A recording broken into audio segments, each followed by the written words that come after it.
Recording in progress. Cek cek, suaranya terdengar ya teman-teman. Cek, halo. Ada Min, ada. Terdengar Kak.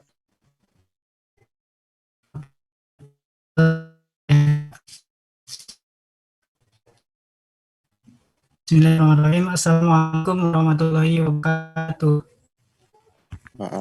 Waalaikumsalam.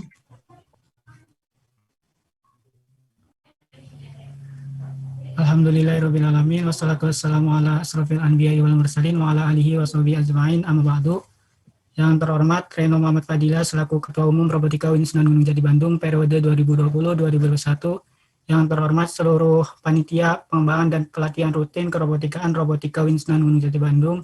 Dan yang terhormat pemateri yang sangat luar biasa pada kesempatan kali ini yaitu Pak Aneko Setiawan ST dan seluruh peserta pelatihan rutin kerobotikaan yang saya banggakan.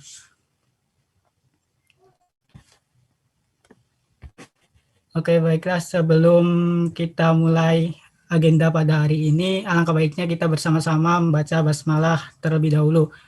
Mari kita membaca basmalah bersama-sama, dimulai. Bismillahirrahmanirrahim. Semoga dengan bacaan basmalah tadi bisa membuat ilmu kita menjadi bermanfaat apa yang kita peroleh hari ini dan juga bermanfaat bagi diri kita sendiri dan juga bermanfaat untuk orang lain. Amin ya rabbal alamin. Oke, baiklah teman-teman, perkenalkan nama saya Nur Rohman. Saya selaku moderator yang akan memandu jalannya agenda pelatihan kali ini. Selamat pagi teman-teman semua. Bagaimana ini kabarnya? Alhamdulillah. Alhamdulillah ya. Semoga teman-teman tetap semangat mengikuti pelatihan hari ini dan juga pelatihan selanjutnya yang tentunya akan menambah wawasan kerobotikaan teman-teman semua. Nah, mungkin hari ini pelatihan dan pengembangan kerobotikaan ini mungkin cukup berbeda dengan pekan-pekan sebelumnya ya, karena pelatihan ini langsung atau live secara via Zoom meeting yang tentunya dengan pemateri yang sangat luar biasa, yaitu yang ahli di bidang kerobotikaan, yaitu Pak Aneko Setiawan yang akan memberikan materi mengenai input-output digital analog pada Arduino dan juga pengenalan sensor ultrasonik atau sensor jarak. Nah, mudah-mudahan teman-teman bisa mengambil ilmu daripada beliau. Yang selanjutnya setelah sesi pematerian mungkin ada sesi akhir di sesi tanya jawab. Nah, barangkali nanti teman-teman ada yang ingin ditanyakan, nanti bisa tanya di sesi tanya jawab. Nah, oke, sebelum kita menginjak kepada sesi pemateri, saya akan mengenalkan pematerinya terlebih dahulu mengenai CV beliau.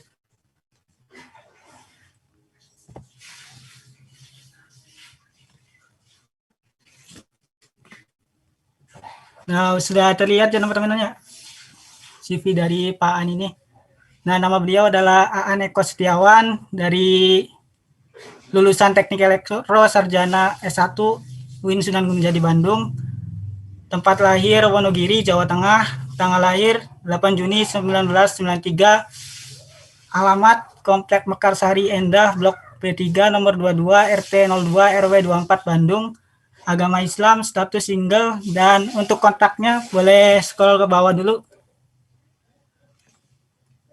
Nah, barangkali nanti teman-teman membutuhkannya, ini ada email aneko37@gmail.com, kemudian ada nomor telepon juga 081395767292. Nah, untuk riwayat pendidikannya sendiri, beliau tahun 2005 sampai 2008 meluluskan sekolah dasar di SMPN 2 Balendah, kemudian 2008 sampai 2011 di SMP Internasional 2 jurusan Teknik Elektro, 2011 sampai 2016 UIN Sunan Gunung Jati Bandung strata 1 S1 jurusan Teknik Elektro, kemudian 2020 hingga sekarang di Telkom University S2 Control and Intelligence System. Nah, ini ada informasi pendidikan terakhir. Beliau mendapatkan IPK 3,7 di UIN Sunan Gunung Jati Bandung di jurusan Teknik Elektro dengan tugas akhir rancang bangun prototipe sistem monitoring pengelolaan data logger pada modul surya PJU.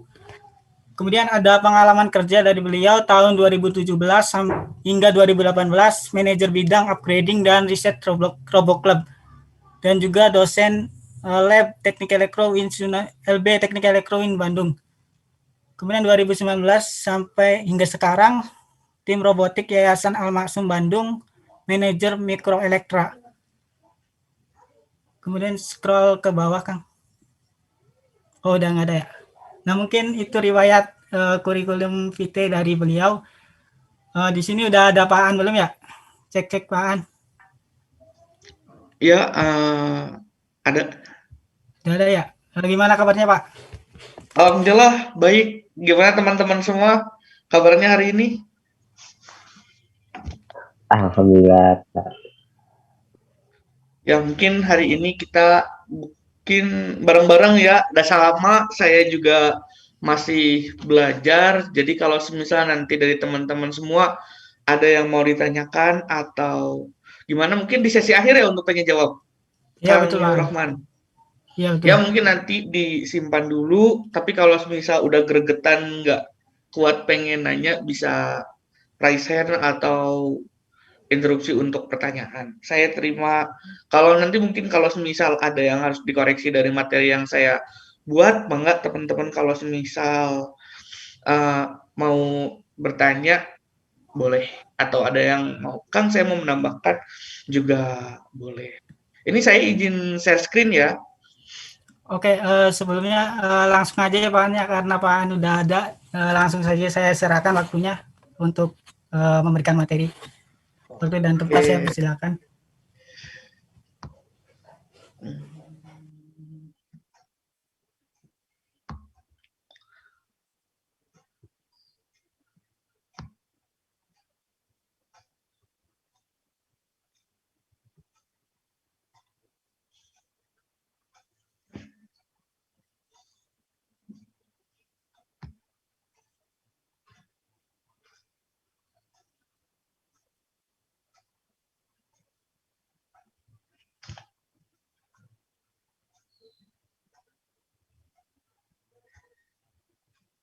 Saya coba. Yuk, apakah sudah muncul? Sudah ada Pak An. Oke, bismillahirrahmanirrahim. Assalamualaikum warahmatullahi wabarakatuh. Pada kesempatan hari ini, saya mungkin akan sharing dengan teman-teman semua mengenai I/O pada Arduino. Nah, mungkin di sini kita akan lebih fokus ke Arduino-nya itu, yaitu Arduino Uno. Nah, yang pertama mungkin karena sudah dikenalkan juga, tapi saya juga akan mengenalkan dulu juga ke teman-teman semua. Untuk nama saya Niko Setiawan.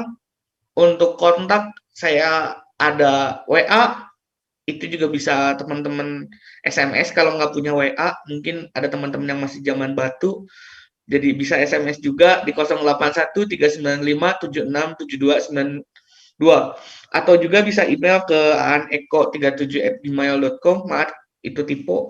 Kemudian alhamdulillah saya S1 di Teknik Elektro UIN Sunan Gunung Jati Bandung, dan sekarang sedang menempuh pendidikan S2 di Control and Intelligence System di Telkom University Bandung. Nah, untuk big project yang pernah saya lakukan itu ada robot mengaji. Yang paling bingnya itu robot mengaji. Kemudian kebetulan saya juga merupakan salah satu juri dari lomba robot sumo internasional All Japan untuk region Indonesia. Kebetulan saya juri resminya. Nah, selanjutnya mungkin kita awali dengan quotes dulu ya. Ada quotes yang bilang bahwa not everything will be easy, but no everything will be hard. Tidak semuanya mudah, tapi tidak semuanya juga sulit atau susah. Sama seperti pelatihan hari ini, mungkin sesuatu yang sulit karena kita nggak tahu. Dan insya Allah akan jadi mudah jika kita sudah tahu. Atau juga kalau, karena kita UIN, kita juga akan menghubungkan dengan ayat Quran, fa inna ma'a usri yusra, inna ma'a usri yusra. Setelah kesulitan, pasti ada kemudahan. Dan setelah kesulitan, maka ada kemudahan. Kita langsung saja masuk ke materinya. Yang pertama, Arduino. Arduino itu adalah termasuk ke salah satu microcontroller. Microcontroller open source, artinya open source itu dapat diakses, diedit oleh siapapun. Jadi dia tidak ada hak ciptanya. Jadi siapapun boleh mengembangkan. Nah, di sini sebenarnya untuk Arduino sendiri itu ada banyak, tapi untuk yang biasanya dipakai atau mungkin saya pakai atau yang sering atau yang famous itu ada yang pertama ada Arduino Nano, kemudian ada Arduino Uno, dan ada Arduino Mega. Nah, untuk Arduino Nano sendiri dia menggunakan chip ini IC-nya itu di ATmega 168 atau ada juga yang pakai 328. Yang 168 itu yang versi 2, sedangkan yang 328 itu yang versi 3. Untuk I/O-nya sendiri itu ada 14 pin. Ada 14 pin I/O dengan 7 pin analog. Nah, kalau di sini kita bisa lihat nih. Untuk pin analognya ada A0, A1, A2, A3, A4, A5, A6, dan A7. Kemudian untuk I/O-nya di sini nih yang pin D. Yang kedua itu ada Arduino Uno. Arduino Uno itu memiliki IC. Ini IC-nya. Itu IC ATmega 328. Nah, untuk Arduino Uno itu biasanya ada yang menggunakan DIP IC dan ada juga yang menggunakan SMD IC. Kalau yang ini yang DIP tipenya. Jadi kalau itu IC-nya terlihat besar, sedangkan kalau yang SMD itu bentuk IC-nya seperti ini. Tapi untuk Arduino-nya bentuknya seperti ini dengan IC seperti ini. Selanjutnya ada lagi Arduino Mega. Nah, ini Arduino Mega. Arduino Mega ini memiliki IC ATmega 2560 dengan I/O sebanyak 54 pin dan 16 pin analog. Nah, pada kesempatan hari ini kita akan lebih fokus membahas tentang I/O pada Arduino Uno.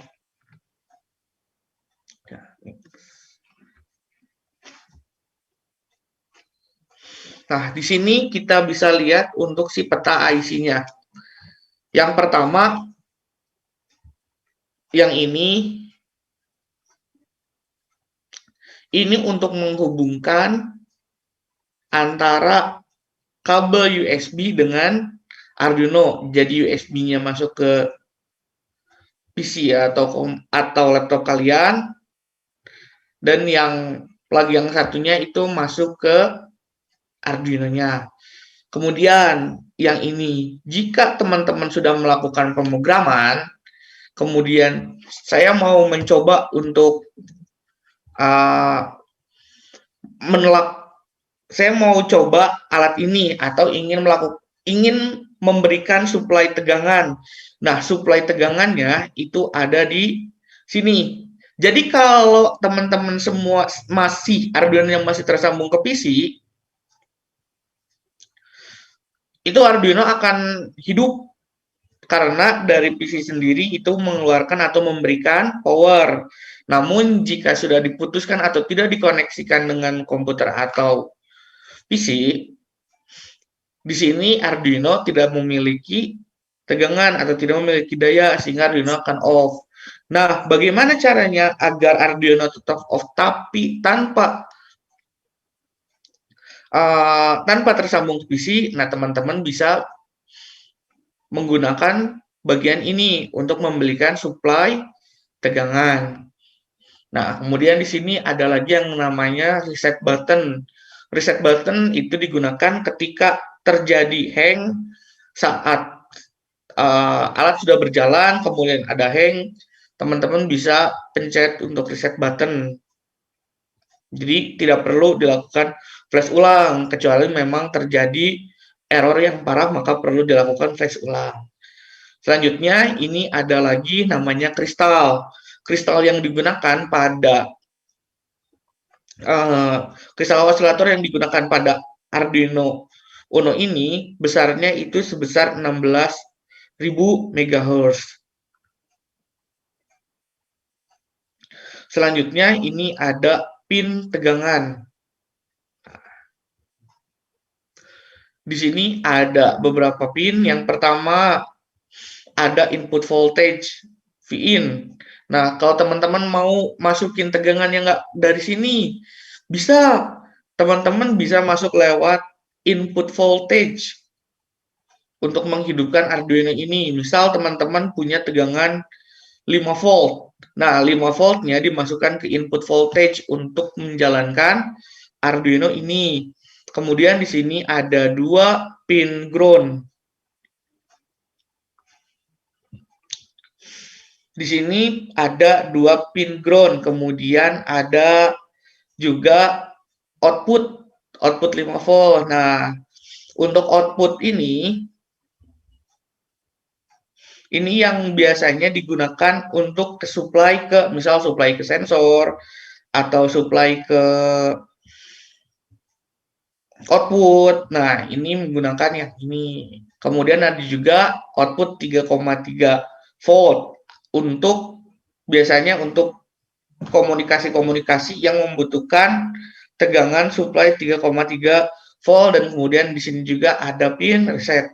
Oh ya, barusan juga terima kasih udah ada yang ngingetin, barusan ada kesalahan di sini 16.000 maksudnya 16 MHz. Terima kasih. Kemudian di sini ada pin untuk analog. Nah, yang ada huruf A-nya. Yang ada huruf A-nya ini untuk analog. Ada A0 sampai A5. Nah, jadi jangan salah atau jangan kebalik. Biasanya tuh ada yang kebalik antara di sini ada pin A dan kemudian di yang ini nih. Yang ini adalah pin digital dari 0 sampai 13. Ini masuknya pin digital, sedangkan untuk yang A0 sampai A5 ini pin analog. Jangan terkecoh dengan simbol ini. Rata-rata biasanya mahasiswa suka bingung ketika dikasih tahu itu pinnya, itu inputnya input analog gitu, sensornya keluarnya datanya data analog. Nah, seringkali mereka itu menggunakan pin-pin yang ada simbol seperti simbol sinus ini. Padahal simbol sinus yang ini nih, yang ada di pin 3, 5, 6, 9, 10, 11, itu adalah pin-pin yang digunakan untuk PWM atau pulse width modulation. Nah, di sini juga untuk Arduino Uno sendiri, dia punya pin untuk interrupt. Ada interrupt 1 dan ada interrupt 2. Kemudian di sini ada SCL dan sama SDA. SCL sama SDA ini digunakan untuk teman-teman mengakses I2C. Biasanya digunakan untuk LCD. Nah, kan kalau LCD itu pinnya banyak ya. Kalau semisal kita tidak dibantu dengan modul I2C, itu akan menghabiskan banyak pin. Maka dari itu dipersimpel atau dipersingkat bisa digunakan pin-pin dari I2C ini. Di sini ada pin A4 dan A5, dan juga ada pin khusus yang setelah 13 pin, kemudian ada ground, ada analog referensi, kemudian ada SDA dan SCL. Nah, selanjutnya ini untuk tipe IC-nya. Untuk tipe IC-nya itu menggunakan IC ATmega 328.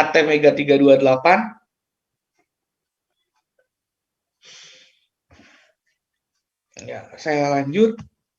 Oke, sekarang kita masuk ke macam-macam sensor. Nah, sensor, pengertian dulu dari sensor. Sensor adalah sebuah transducer atau sebuah piranti yang dapat mengubah besaran-besaran fisik atau besaran yang ada di sekeliling kita, kemudian dapat diubah menjadi besaran-besaran listrik. Karena di dalam si Arduino ini atau di dalam controller mereka tidak mengerti akan besaran-besaran fisik, maka dari itu harus dikonvert terlebih dahulu menjadi besaran-besaran listrik. Di sini saya sebenarnya hanya menampilkan beberapa, tapi untuk si sensor itu, sensor sendiri ada banyak jenis dan berbagai juga cara kerjanya. Yang pertama di sini, ada yang tahu ini apa sensornya?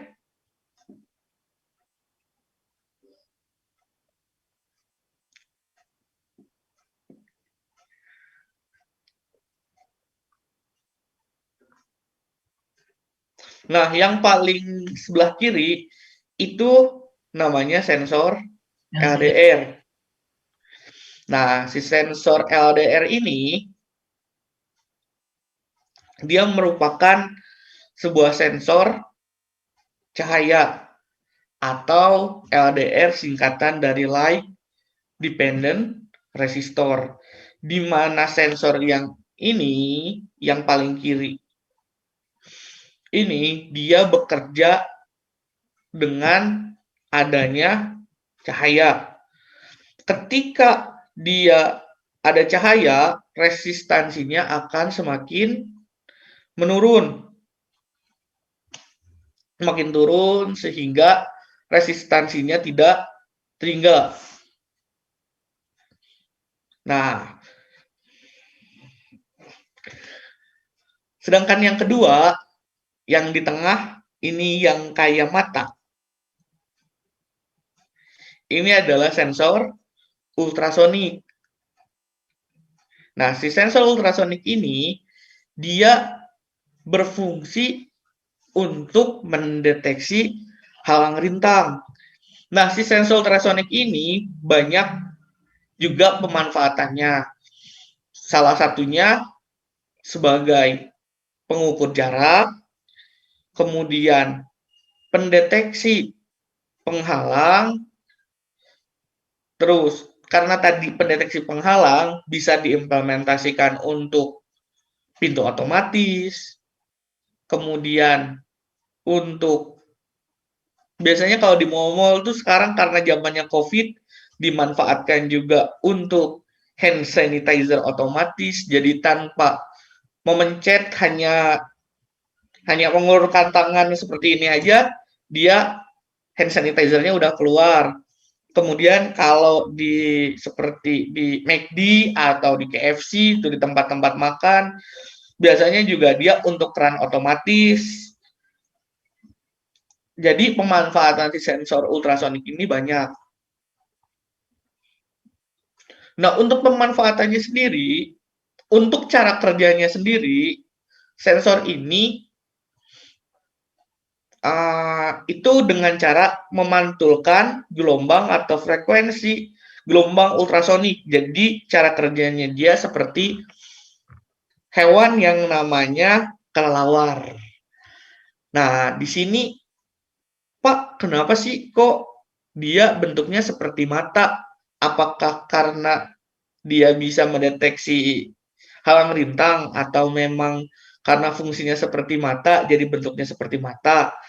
Nah, di sini ini terdapat dua buah sebenarnya di sini itu yang dua ini dia fungsinya untuk mengirimkan gelombang ultrasonik itu sendiri. Namun enggak dua-duanya, tidak dua-duanya dia mengirimkan. Yang satu mengirimkan, yang satu menerima. Di sini ada huruf T. T artinya dia transmitter, sedangkan R dia artinya receiver. Untuk transmitter berarti sensor yang ini atau kalau di pinnya itu namanya trig pin, dia melakukan trigger. Di sini misal kita udah sambungin nih pin trig, colok. Nah, pin trigger ini dia akan mengirimkan gelombang ultrasonik, menembakkan gelombang ultrasonik. Kemudian ketika ada benda yang menghalangi, maka gelombang ultrasonik tadi akan memantul. Dia memantul, kemudian diterima oleh yang satunya. Atau kita di sini ada bacaannya R, artinya receiver, penerima. Penerima ini nantinya akan melanjutkan atau dia juga mengubah dari sinyal atau frekuensi dari gelombang yang dikirimkan transmitter ke dalam besaran listrik yang kemudian diteruskan ke pin echo. Maka dari itu untuk programnya untuk trigger pin itu jadi output sedangkan echo jadi input. Selanjutnya ada lagi yang ini.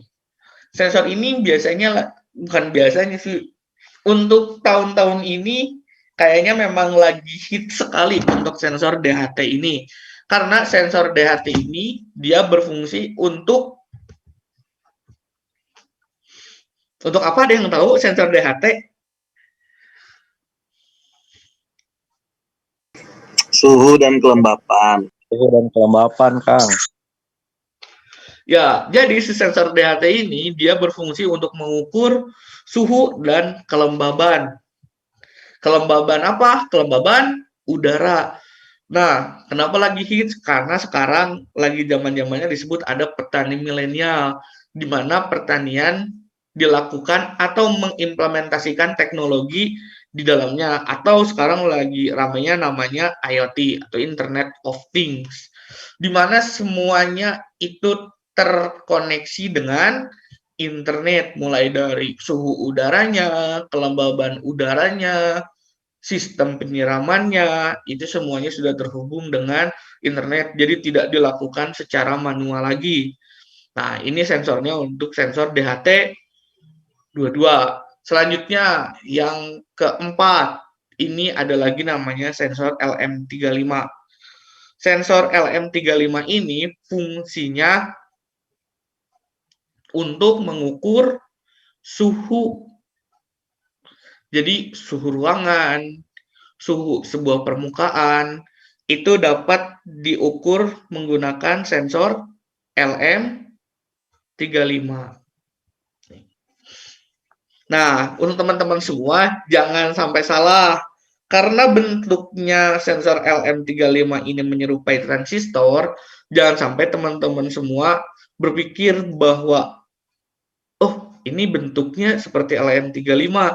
Berarti ini sensor LM35. Setiap komponen walaupun bentuknya sama, fungsinya belum tentu sama. Ada juga yang bentuknya seperti ini tapi dia transistor. Mungkin fungsinya sebagai penguat, bukan sensor suhu. Jadi gimana tipenya dia. Oke, next. Oke, sekarang mungkin kita akan masuk ke project ya. Di sini sebenarnya saya ada dua buah cara atau dua buah metode yang saya pakai. Yang pertama itu simulasi menggunakan VSM yang disediakan oleh Proteus, dan yang kedua saya juga akan ada dari menggunakan hardware dari si Arduino itu sendiri. Nah, sebentar.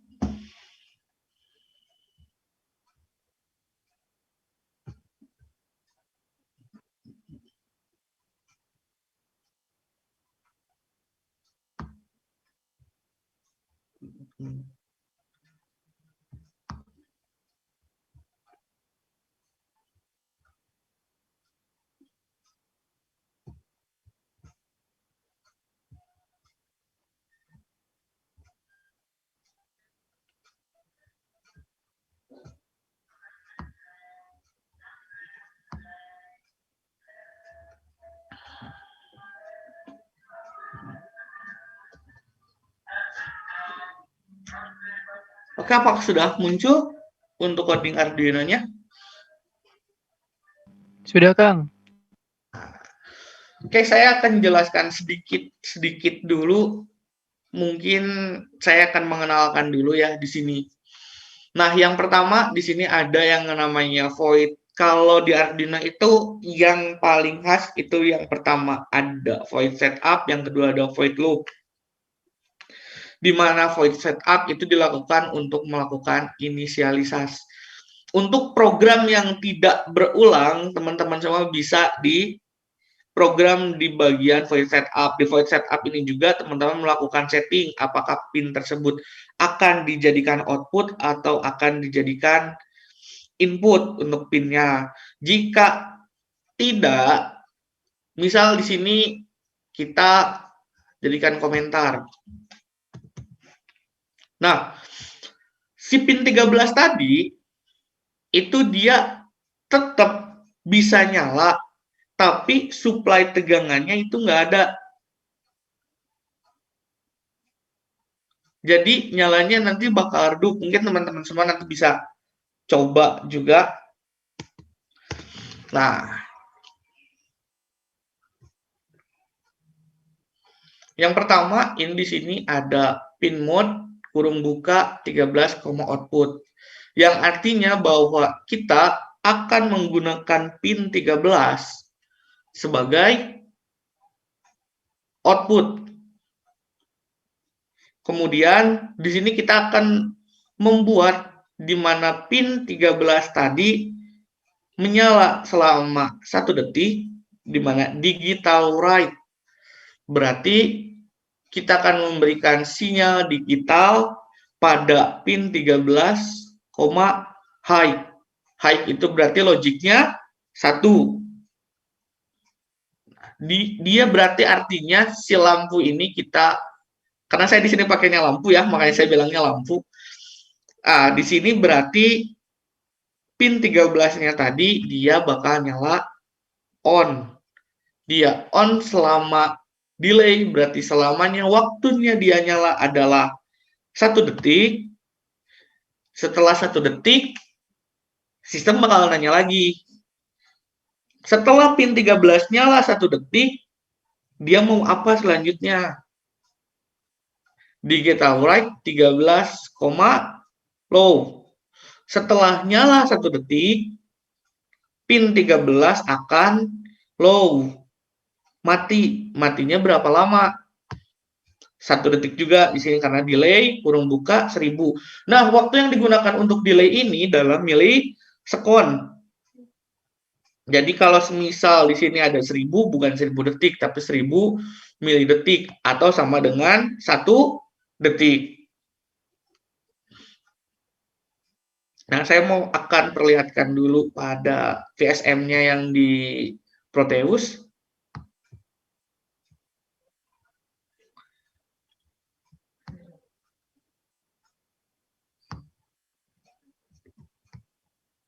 Bentar, saya open dulu.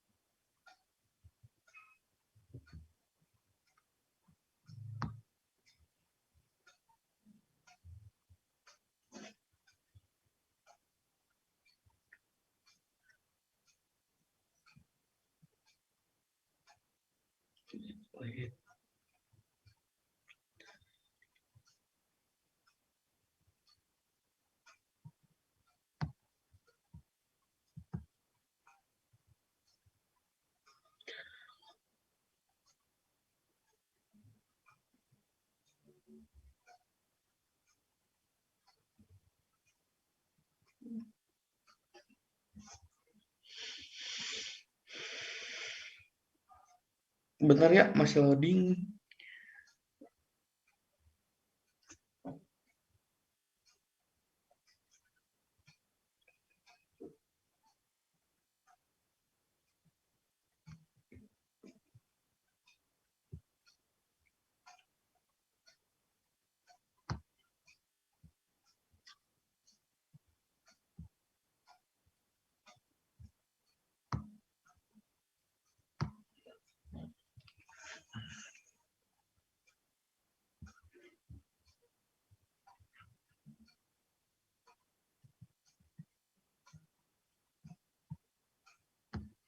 Nah, ini untuk VSM dari si Arduino tadi. Nah, sebenarnya untuk pin 13 pada Arduino itu menggunakan juga pada bagian LED built-in atau LED bawaan dari si Arduino itu sendiri. Nah, untuk caranya kita memasukkan pada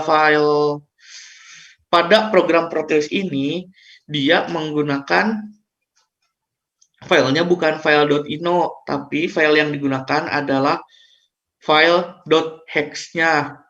Jadi kita cari .hex-nya itu ada di save di sebelah mana, kemudian dimasukkan programnya ke si Arduino, baru kita masukkan ke si Proteus ini.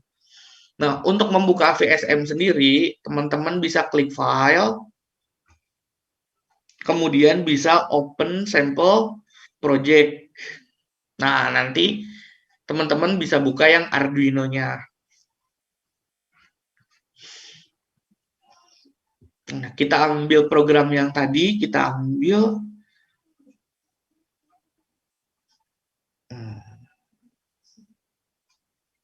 Kayaknya saya share-nya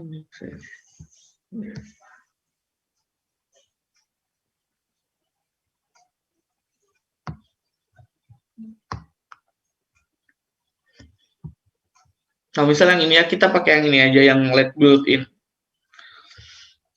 Pertama, kalau teman-teman mau cari file .hex-nya, teman-teman semua klik file, kemudian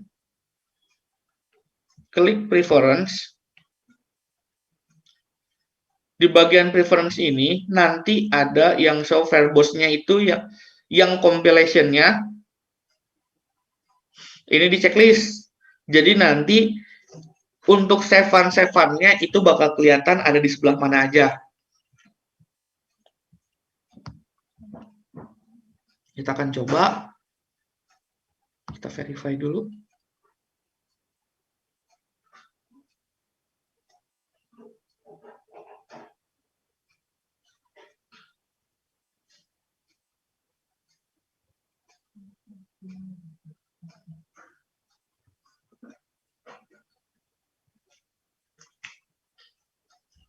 Nah, udah done compiling.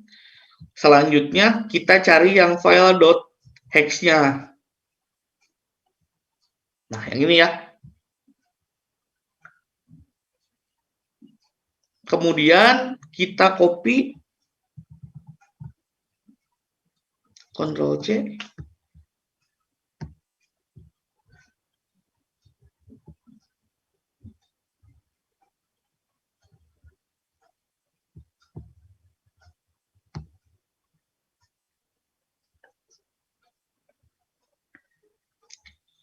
Lalu yang ini double klik.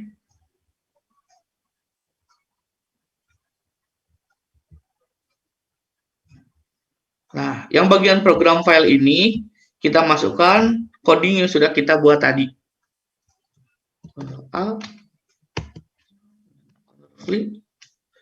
Ini ya, blink.ino.hex. Oke. Kemudian jika sudah, run.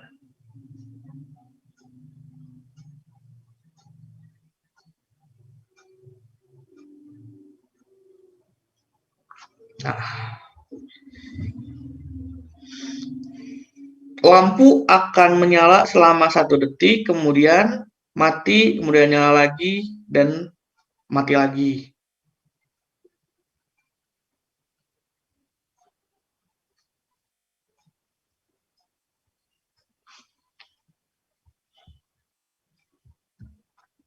Oke, sekarang saya akan memperlihatkan untuk yang bentuk aslinya.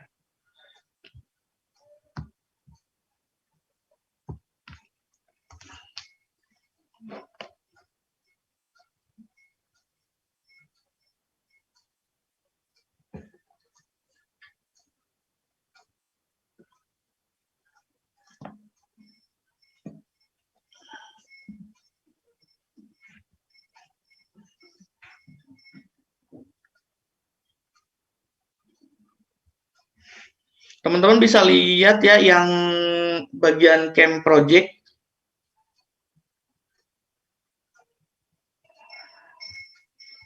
Nah, itu untuk si Arduino sendiri. Di sini saya menggunakan LED pada pin 13 yang ini. Jadi kalau untuk yang pin 13, teman-teman sendiri Nggak kelihatan, Bang. oh nggak ada. Di camp project ya Pak, ada itu teman-teman. Udah ada Kang, udah nampil kok. Jadi gimana? Udah ada yang belum kelihatan? Oke.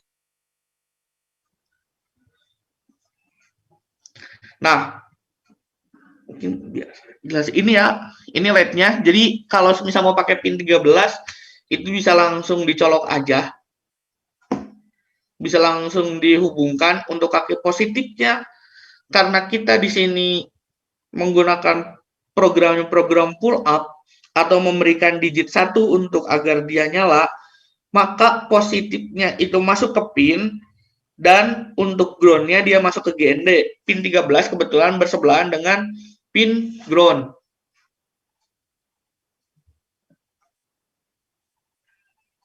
Nah, saya akan coba flash untuk pin 13-nya.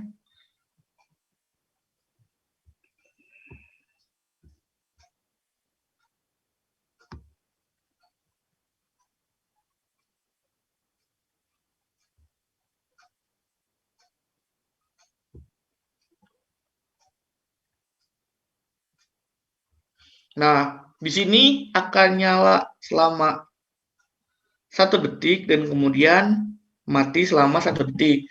Karena programnya kita buat pada bagian loop, maka dari itu dia akan terus-terusan melakukan perulangan atau melakukan looping. Berbeda kalau misal saya akan pindahkan programnya ke bagian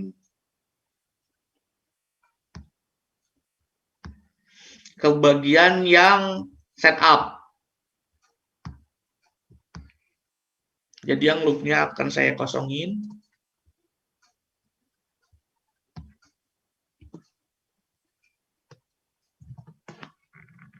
Ini ya.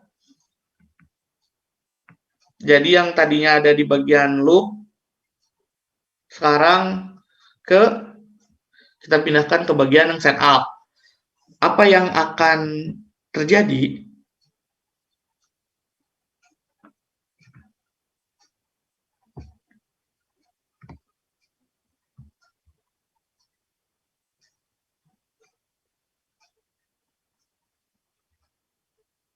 Nah, kalau yang tadi ketika kita masukkan programnya di bagian loop, dia akan terus melakukan perulangan. Sedangkan ketika kita di luar loop atau di dalam setup, dia hanya nyala selama 1 detik, kemudian mati. Karena perintahnya sudah selesai, jadi setelah mati, dia terus mati selamanya. Gitu. Ini untuk program yang pertama tentang blink dan delay. Selanjutnya kita masuk ke project kedua.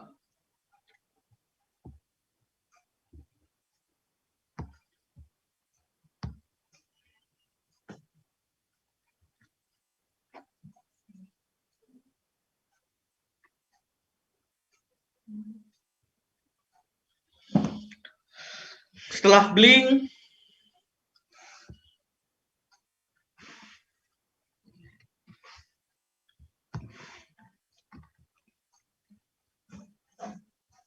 ada lagi program yang namanya program switch. Program switch ini dia menggabungkan antara perintah dari switch untuk menghidupkan LED. Di sini ada integer, button pinnya itu pinnya menggunakan pin 2, kemudian untuk LED pinnya dia masih menggunakan pin 13. Nah, di sini berarti kita sudah menggunakan inputnya itu berupa button pin, outputnya itu adalah pin LED. di mana button state-nya berarti kondisi awalnya itu sama dengan 0. Nah, kita akan coba.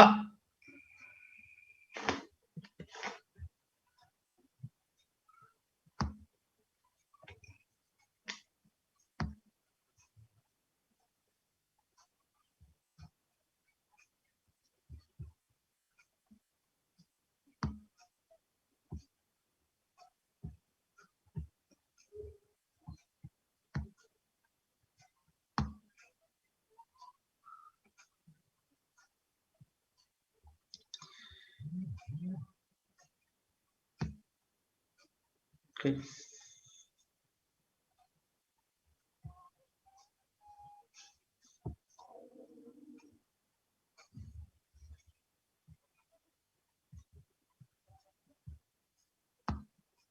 Nah, di sini teman-teman ambil yang Visual Designer for Arduino.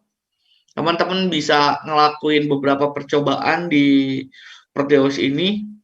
Jadi teman-teman bisa pilih mau uji coba menggunakan yang mana. Mungkin nanti untuk library dari Arduino-nya sendiri saya akan share sama panitia, jadi teman-teman bisa tanya, bisa minta ke panitia juga. Kita ambil yang switch yang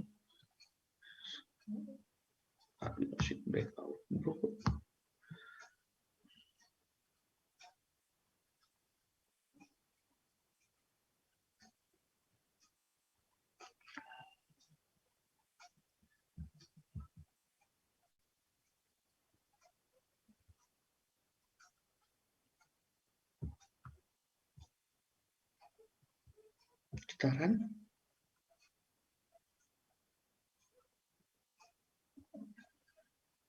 Nah, ini LED yang nyala ketika dia pada posisi low. Dan yang ini LED yang akan menyala ketika posisi high. Kalau di sini dia untuk inputnya sendiri menggunakan switch. Jadi nanti ada kondisi di mana ketika ada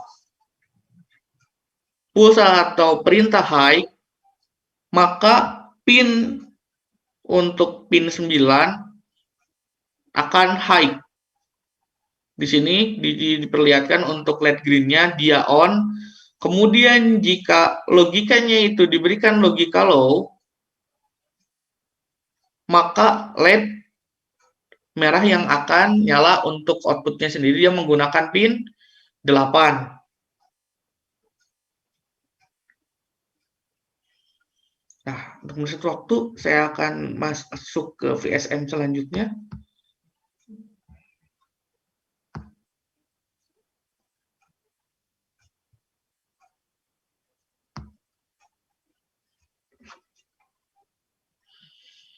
Nah, di sini itu yang tadi, yang untuk sensor cahaya, pemanfaatannya bisa untuk seperti ini. Sensor cahaya ini itu dihadapkan ke langit, berarti inputnya adalah cahaya matahari. Ini sensornya.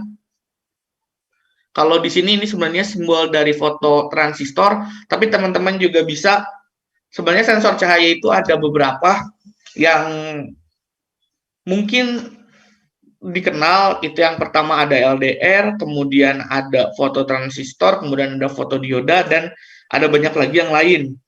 Nah, untuk yang ini itu foto transistor. Nah, kalau yang tadi yang diperlihatkan itu foto, itu LDR. Tapi untuk fungsinya sama-sama saja sebenarnya. Nah, ketika hari cerah, misal kita mau buat sebuah lampu otomatis, jadi pengimplementasian sensor cahaya. Nah, di sini ada LED-nya. Misalnya kita anggap bahwa LED ini adalah lampu rumah. Ketika siang hari, lampu rumah akan mati. Dan ketika mendung tiba, ketika mendung tapi masih ada cahayanya, lampu akan tetap padam. Namun ketika sensor sudah mulai kehilangan cahaya, LED green akan hidup.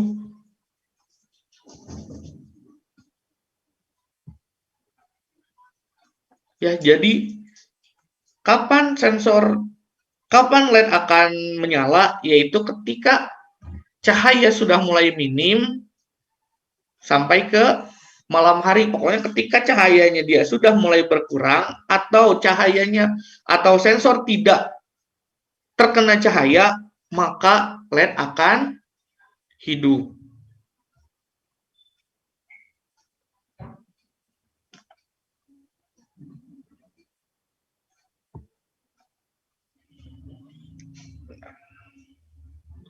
Selanjutnya kita masuk ke sensor ultrasonik.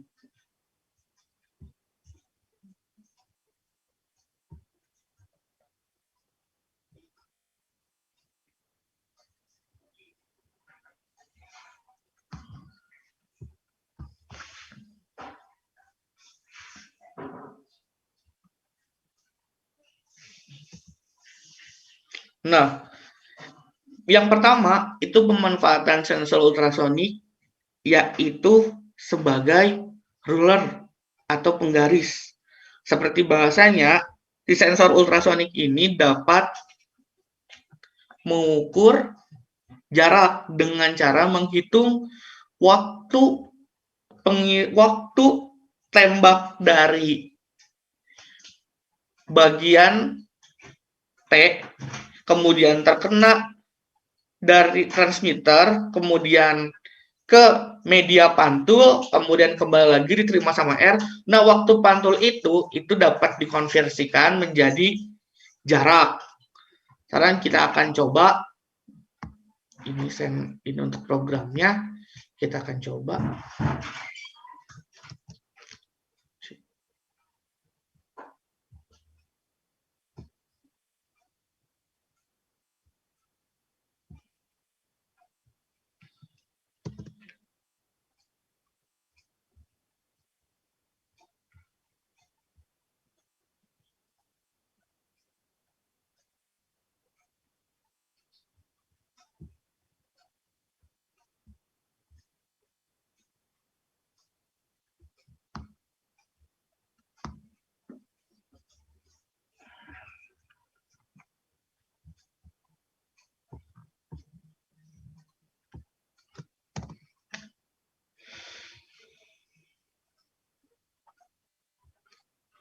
Nah, di sini yang pertama itu ada trig pin. Trig pinnya itu pada pin 13 dan echo pinnya pin 12. Nah, kalau di saya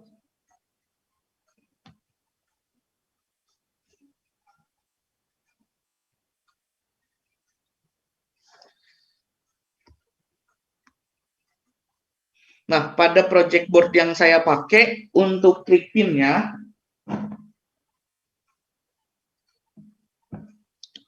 trig pinnya itu menggunakan pin 8,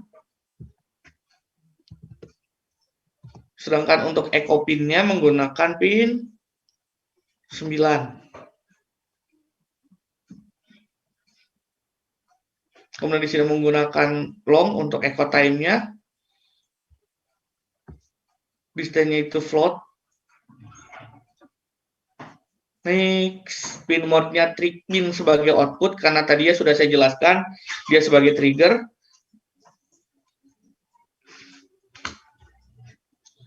Kemudian untuk echo pin-nya, di sini sebagai input. Nah, untuk awalnya itu trigger pin-nya dalam posisi low. Kemudian di sini digital write trig pin, high. Di sini ada 10. Jadi ketika high, dia itu muncul sekitar waktu high-nya itu sekitar 10 milisekon. Setelah milisekon kemudian dia low, high low, high low, high low, sehingga membentuk sebuah sinyal yang ditembakkan. Kemudian setelah diterima, di sini kemudian dihitung, ini transfer function yang digunakannya. Kemudian saya printnya distance. Distance ini hasilnya jarak hasil jaraknya berapa, kemudian di serial print-kan atau dimunculkan pada serial monitor. Nah, setelah itu serial.println dalam sentimeter. Akan saya coba upload. Di sini teman-teman jangan lupa lakukan setting terlebih dahulu. Klik tools, kemudian pilih board-nya. Kita menggunakan board apa? Di sini kan kita menggunakan board Arduino, maka pilih Arduino-nya, Arduino Uno. Selanjutnya jangan lupa juga pilih untuk port-nya. Kita menggunakan COM berapa? Di sini ada COM 4. Pilih COM 4. Setelah itu upload. Nah, ketika kita melakukan penguploadan, itu juga sekaligus melakukan compile. Jadi kalau kita pilih compile atau verify, itu hanya melakukan verify atau compile saja. Sedangkan ketika kita melakukan upload, itu akan dilakukan compile terlebih dahulu. Setelah compile, maka selanjutnya akan dilakukan penguploadan data. Nah, untuk filenya sendiri, itu filenya itu .ino kalau yang dipakai untuk Arduino, sedangkan kalau yang tadi untuk Proteus itu menggunakan .hex-nya. Ini kita pakai ruler aja.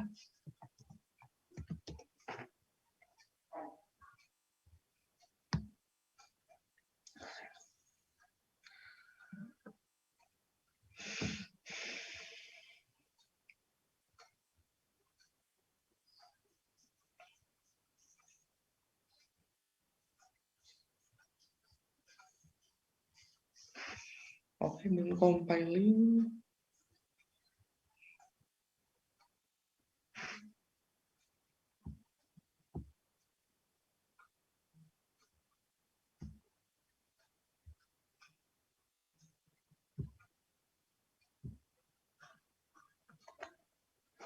Ini ya, untuk yang mau lihat rangkaiannya, bisa lihat di bagian yang camp project.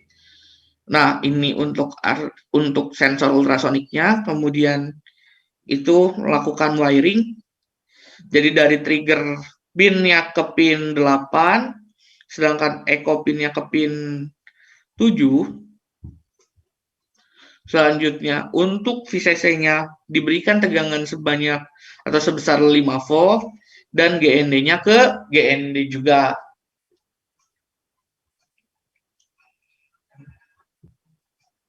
Sekarang untuk output-nya,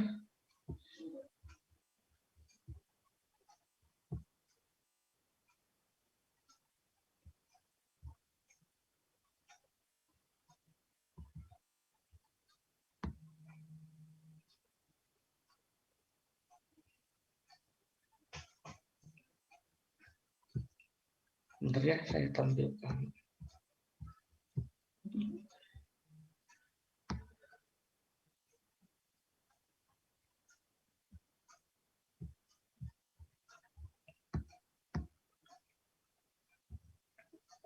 Nah, ini untuk hasilnya.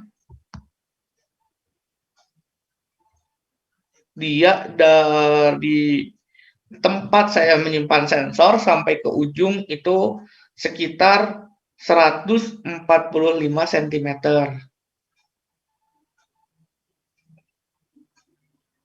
Nah, ketika saya memberikan penghalang lagi, ini mohon maaf ya, karena kita online jadi susah gini. Saya di sini akan memberikan sebuah penghalang di depan sensor. Nah, bisa dilihat dari sama teman-teman untuk hasilnya sendiri, dia berubah menjadi sekitar 10,8 sampai ke 11 cm. Untuk nilainya sendiri, karena tadi kan dia itu mengkonversi lamanya sinyal yang dikirimkan transmitter ke receiver, sehingga untuk nilainya sendiri pasti ada fluktuasi, karena namanya juga pengiriman sinyal, terkadang mungkin ada bias atau ada hal-hal yang menghalangi perambatan sinyal itu sendiri. Saya akan melakukan didekatkan.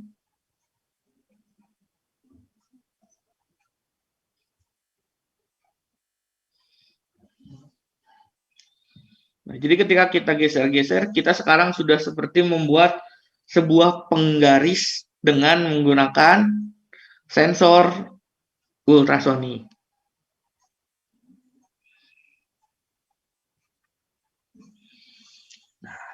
Mungkin sebenarnya masih banyak proyek-proyek lain yang bisa saya tampilkan, tapi mungkin ada juga keterbatasan waktu dan mungkin juga karena kita online jadi susah saya mau ngeliatinnya. Mungkin nanti kalau semisal ada waktu lain dan pandemi sudah beres, kita bisa sharing di kampus UIN dan teman-teman juga boleh tanya-tanya apapun nanti di sana. Juga kita mau project bareng juga boleh. Mungkin dari saya dicukupkan dulu sekian. Maka saya kembalikan lagi ke moderator.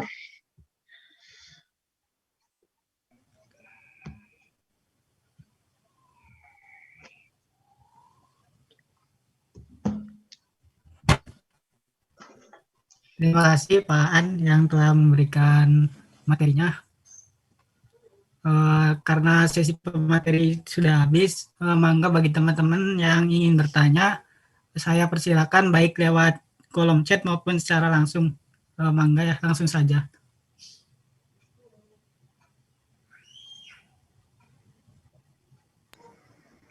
Assalamualaikum warahmatullahi wabarakatuh, Pak An. Ya, waalaikumsalam, mangga. Itu saya mau nanya mengenai yang simulator Proteusnya. Ya, virtual yang tadi diperlihatkan ya, apa namanya tadi? VSM. Itu udah ada di dalam Proteusnya atau kita harus install lagi? Itu udah ada Pak di Proteusnya, tapi kalau bisa Bapak masukin dulu ininya apa untuk library-nya dulu, untuk library Arduino Uno-nya. Jadi nanti untuk VSM-nya itu udah auto langsung ada. Oh, jadi setiap menginstal Proteus itu sudah ada VSM-nya ya? Iya, udah ada untuk VSM-nya. Ya, untuk memunculnya tadi bagaimana ya Pak? Tadi saya sempat ke belakang dulu. Bisa, bentar ya, saya coba. Ini boleh langsung saya jawab, Kang Nurrohman? Ya, boleh Pak. Oke. Ya, saya coba.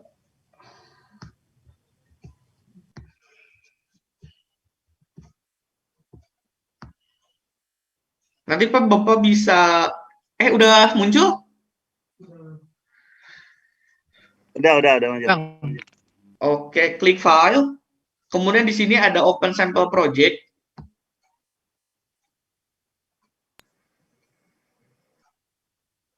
Nah, di open sample project ini sebenarnya ada banyak untuk VSM-nya sendiri. Mulai dari 8051 sampai untuk Raspberry Pi. Kebetulan saya di sini pakai Proteus untuk versi 8.11. Nah, jadi nanti kalau semisal untuk Arduino kita bisa pakai Visual Designer yang for Arduino-nya, Pak. Nah, di sini ada. Oh, yang 8.4, saya pakai 8.4 ada nggak ya, Pak? Saya kurang tahu, Pak, untuk 8.4 mungkin bisa dicoba dulu. Ya, nanti dilihat deh di ini. Boleh, Pak. Nanti untuk library Arduino-nya boleh minta ke teman-teman dari panitia ya. Nanti saya share. Kalau misalnya 8.11-nya bisa nggak, Pak? Untuk di-share. Oh, boleh. Nanti saya share juga untuk link download-nya. Oke, makasih, Pak. Oke, Pak.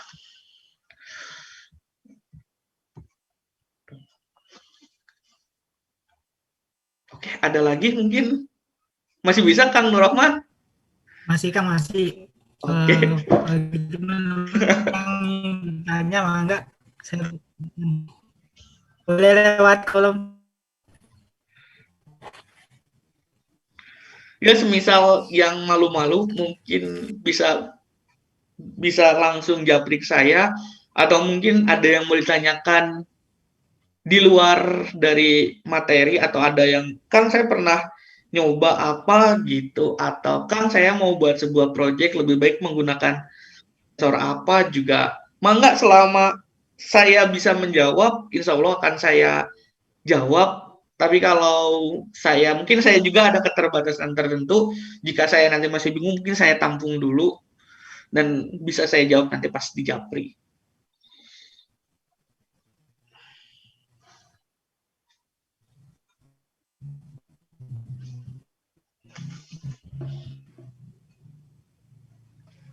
Ada yang ingin bertanya lagi nggak nih?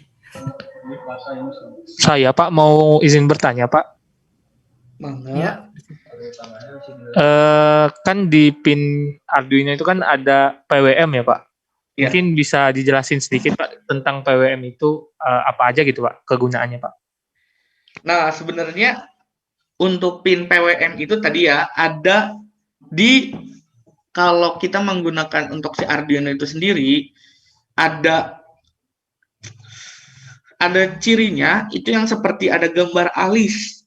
Ada di pin 3, 5, 6, 9, 10 dan 11. Sebenarnya pin PWM itu digunakan untuk analog output. Nah, misal sebenarnya tuh ada project yang namanya FED, di mana ketika kita mengendalikan sebuah lampu, di mana dia bisa mulai dari redup, terang, sangat terang, ke sangat terang. Itu untuk penggunaan, salah satu penggunaannya. Namun sebenarnya untuk si PWM ini, atau singkatan dari pulse width modulation atau modulasi lebar pulsa, banyak digunakan untuk driver motor, misal untuk pengendalian kecepatan motor. Biasanya kan kalau kita motor cuma dikasih pin 1, dia langsung muternya cepat tuh. Nah, sedangkan kalau kita mau menggunakan motor dengan langsung gas cepat-cepat, misal ada belokan, langsung belok, itu kan kalau kita terapkan pada mobil-mobil misal AGV untuk pembawaan barang-barangnya pasti hancur atau pasti terlempar. Maka dari itu kita melakukan penerapan dari si PWM ini agar misal mula-mula dari 0, kemudian nilai PWM sendiri itu range-nya dari 0 sampai 255. 255 itu udah yang paling kenceng dan 0 diam. Jadi di sana kita bisa melakukan pengukuran kecepatan motor menggunakan PWM. Nah, barusan di komentar ada juga yang bilang untuk servo. Kalau servo, saya sebenarnya belum pernah untuk melakukan pemrograman menggunakan PWM untuk servo. Karena untuk servo sendiri kan dia udah jelas untuk apa namanya tuh derajat-derajatnya. Mungkin kalau digunakan PWM mungkin gerakannya akan bisa lebih halus. Ininya si PWM itu untuk memperhalus juga ke gerakannya. Jadi dia ada hentakan mula-mula dari 0, kemudian dari pelan, cepat ke sangat cepat. Itu sih yang mungkin yang saya tahu. Gimana Saudara Said? Mudah-mudahan jelas ya, Kang Said. Ya, mudah-mudahan jelas, Kang. Barangkali ada yang ingin ditanyakan lagi, mangga teman-teman. Masih dibuka sesi pertanyaannya.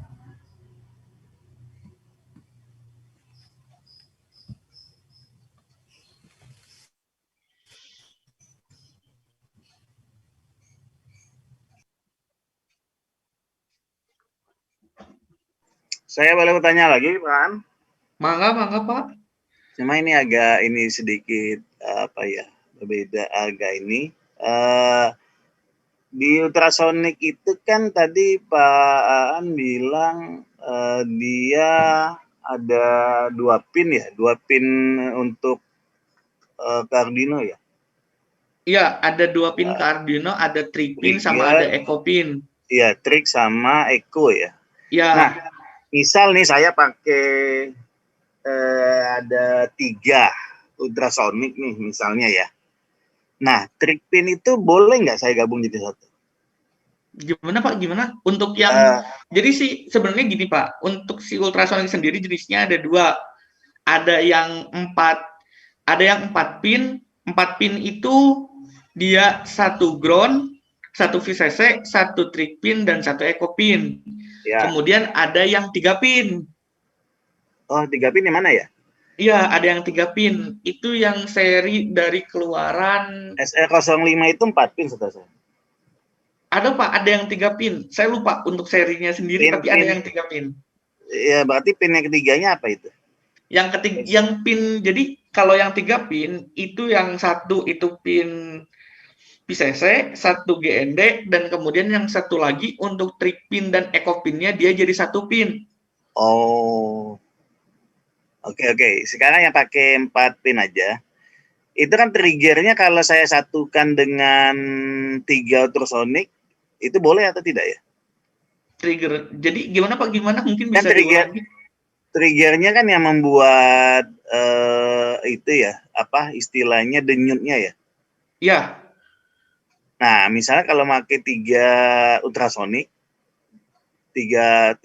tiga sensor ultrasonic, itu triknya itu kalau kita jadiin satu input ke Arduino boleh atau tidak? sebenarnya Pak, saya pernah sekali coba sih kalau yang kayak gitu tuh. Saya pernah sekali coba 2 buah ultrasonik, saya berikan satu input, saya nyebutnya input atau output ya. Jadi si ultrasoniknya saya berikan input dari Arduino satu trigger, dan itu Ya, nggak satu bisa trigger. Pak, karena untuk si arusnya sendiri jadi terbagi dia. Jadi lebih baik dijadikan apa namanya, setiap pinnya itu kita kasih trigger sendiri-sendiri agar si arusnya nggak terbagi. Oh gitu. Tapi Iya, kalau misalnya dikasih penguatan secara ini transistor gitu kan, pembagian arusnya kan seharusnya bisa ya. Jadi artinya sumber sinyalnya itu kan seharusnya bisa dong satu sinyal, karena kalau dibuat 2 pin itu kan berarti harus dua kali dua kali pemberian inisialisasi. ya. Ya, Ya, 2 kali pemberian sinyal gitu.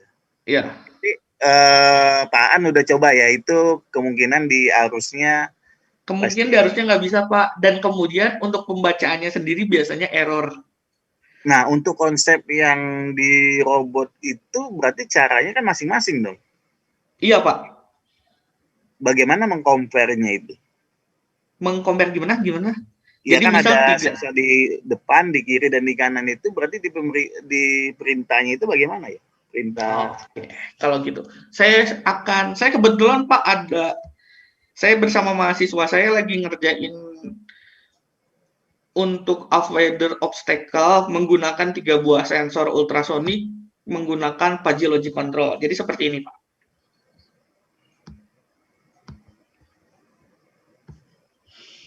Maaf ya pertanyaannya agak. Jawab Pak. Ini.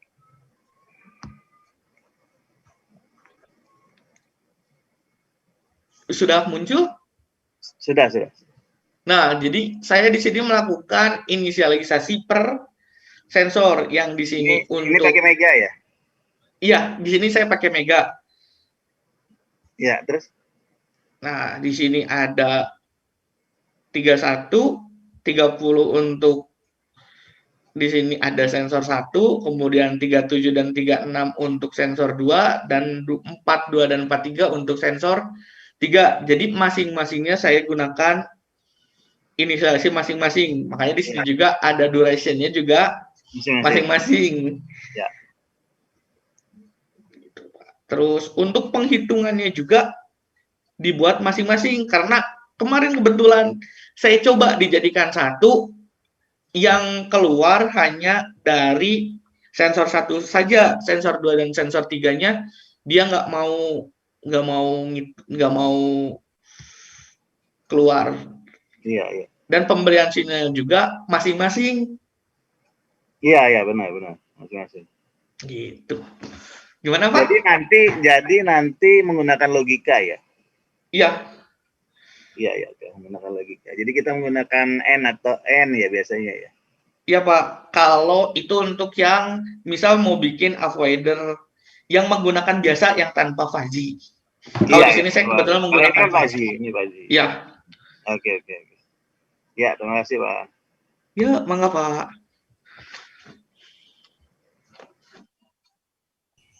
Ini Kang di kolom chat ada satu pertanyaan yang mungkin ini pertanyaan dari Muhammad Doni yang input output difference itu fungsinya apa Kang? Nah, Kang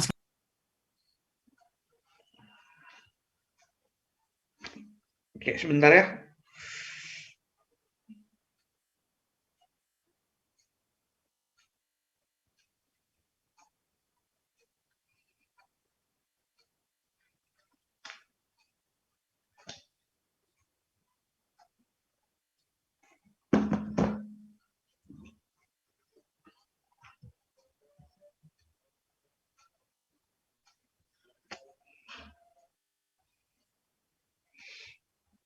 sebenarnya saya sendiri tuh belum pernah pakai untuk I/O reference voltage.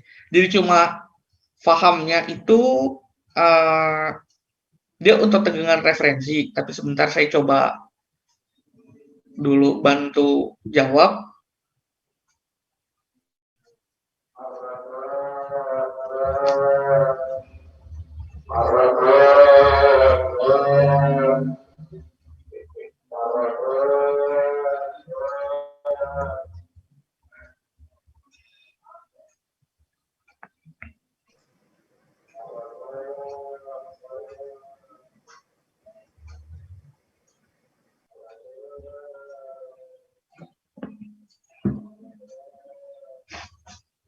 Ada yang bisa bantu jawab, teman-teman? Tampilan Arduino-nya Pak An, dia bisa dilihat. Pin referensi itu yang mana saya juga lupa. Ada di slide-nya Pak An nih, kalau nggak salah. Boleh, boleh. Bentar.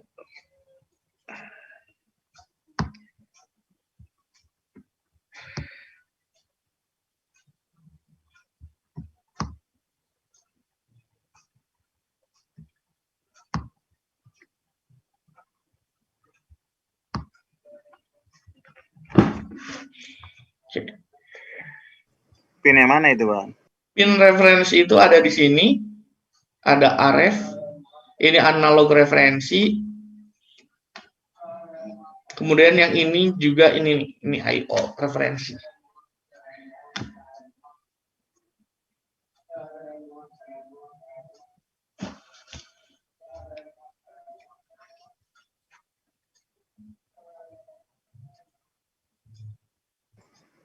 Sepertinya saya juga belum pernah menggunakan sih. Saya juga belum pernah pakai soalnya kebetulan.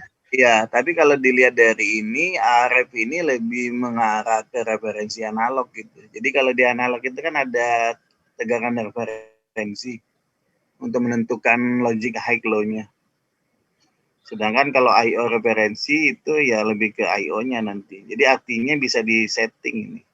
Itu menurut pendapat pribadi saya. Jadi I/O referensi voltage dengan RF analog referensi. Jadi analog itu buat nanti analog. Jadi kalau kita menerapkan analog kan biasanya ada tegangan referensi tuh. Gitu. Untuk off-amp-nya. Untuk off-amp di dalamnya itu biasanya. Sedangkan kalau I/O referensi ya kemungkinan ya untuk I/O-nya. Jadi untuk menilai basis trigger basisnya berapa gitu. Itu menurut pendapat saya jujur belum pernah pakai. Ya, saya pun jujur juga belum pernah pakai untuk I/O reference voltage gitu. Mungkin dari beberapa referensi cuma ngasih tahu bahwa itu digunakan untuk pin tegangan referensi yang kisarannya 0 sampai 5 volt. Tapi untuk implementasinya sendiri, jujur saya juga belum pernah pakai untuk I/O referensi maupun referensi. Mungkin dari jawaban dari Bapak barusan juga sangat super sekali. Gimana mungkin Mas yang tadi nanya, apakah cukup? Ya, cukup. Terima kasih.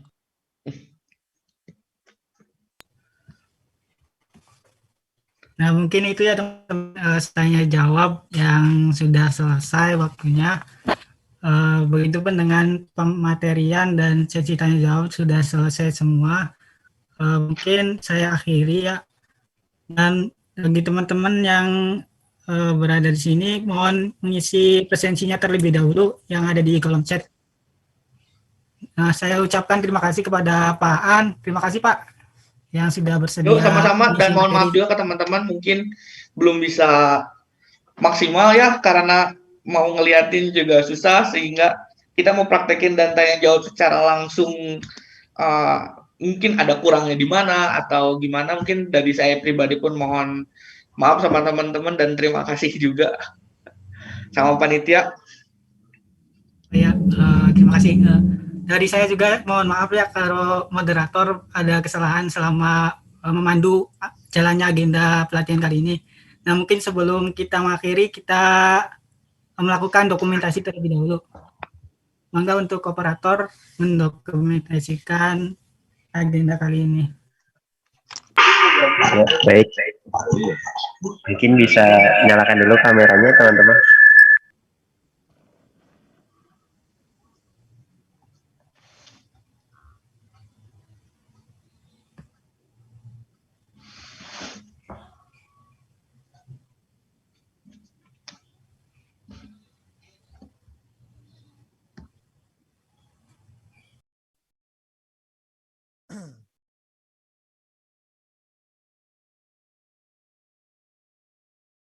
Bisa Kak?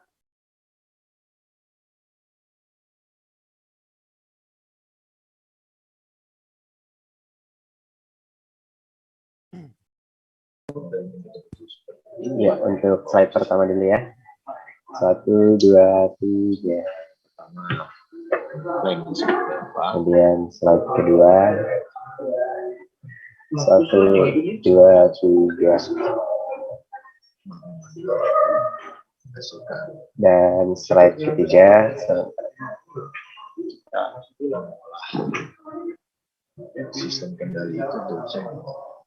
2, 3.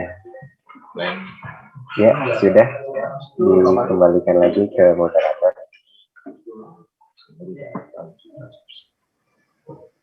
Oh ya, sekian mungkin dari saya selaku moderator. Jika ada kesalahan, saya mohon maaf atas nama pribadi dan juga seluruh panitia yang mengadakan pelatihan dan pengembangan rutin kerobotikaan ini. Mohon maaf yang sebesar-besarnya jika dalam agenda ini ada kesalahan. Mungkin untuk menutup agenda hari ini agar lebih berkah, kita bersama-sama mengucapkan hamdalah.